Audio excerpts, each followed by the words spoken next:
Kami tentu saja mewakili manajemen mengucapkan terima kasih ke pemerintah, seluruh pihak yang terlibat sangat aktif dan maraton selama beberapa waktu terakhir ini, sehingga akhirnya minggu lalu kita sudah menerima penyertaan modal negara sebesar 7,5 triliun.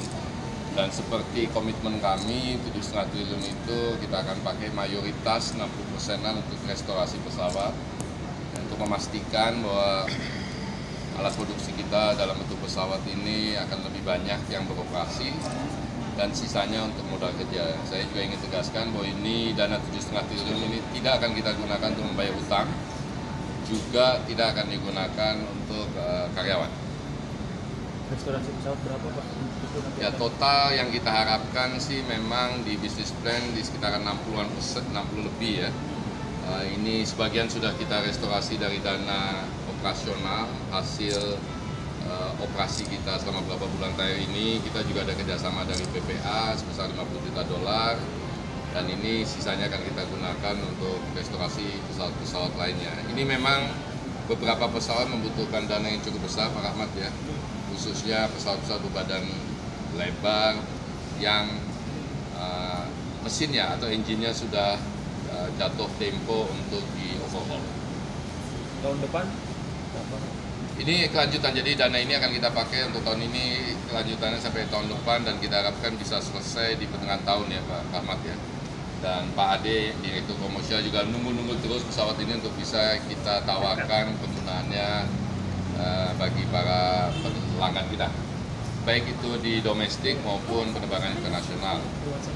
Karena dengan adanya tambahan pesawat ini memungkinkan kita untuk menambah frekuensi penerbangan ke destinasi-destinasi tertentu, dan juga kemungkinan untuk pembukaan rute-rute baru. Sebenarnya lebih tepatnya mereaktivasi rute-rute lama kita. Pak, kalau dari sisi PAX atau penumpang itu recovery rate-nya sudah seperti apa? Kalau domestik sih sebenarnya udah di 80-an% ya Pak Ade ya. Memang kalau internasional karena jumlah penerbangan kita juga terbatas, masih di bawah 60%. Itu recovery rate-nya ya? Dibandingkan sebelum pandemi. Gitu. Kalau dari sisi logistik ada peningkatan, Pak? Logistik memang beberapa waktu ini mengalami penurunan, kargo ya. Kargo. Memang ada beberapa hal, salah satunya kompetitor makin banyak. Penerbangan kita ke Cina itu makin dibatasi. Jadi sebelum tahun ini, tahun lalu itu kita boleh menerbangkan pesawat membawa kargo ke Cina dan meletakkan kargo di atas di kabin atas ya, di tempat duduk. Sekarang nggak boleh lagi, jadi hanya di bawah, dan ini membuat memang harganya jadi lebih tidak kompetitif dibandingkan sebelumnya. Sebenarnya itu sih ya, kalau di sisi overall sih memang mengalami penurunan kargo ini. Tapi kita berharap kita nanti kuartal pertama bisa kita perbaiki lagi peningkatan kargo ini dengan penambahan frekuensi kita.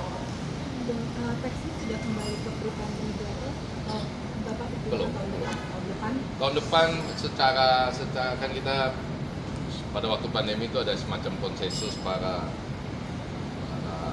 pelaku penerbangan dan para konsultan bahwa domestik itu diperkirakan tahun depan akan recover, sementara untuk internasional 2024. Bukan karena ada tahun pemilu ya, tapi ya memang 2024 gitu kan. Hanya saja saya dan tim sekarang sangat hati-hati melihat data ini, karena peningkatan penumpang kita mesti hati-hati apakah memang ini akan terus-menerus seperti ini, atau ini sebenarnya agak semu karena banyaknya revenge traveler. Revenge traveler ini adalah orang-orang yang sudah lama tidak terbang, tidak bepergian, tidak terbang, kemudian terbang dan berulang kali terbang gitu kan. Jadi belum ke kondisi yang normal. Tapi kita masih antisipasi ini. Saya sebagai contoh, kalau namanya revenge traveler ini, kalau biasanya kita setahun 4 kali ke Bali, ini baru berapa bulan udah 12 kali gitu kan.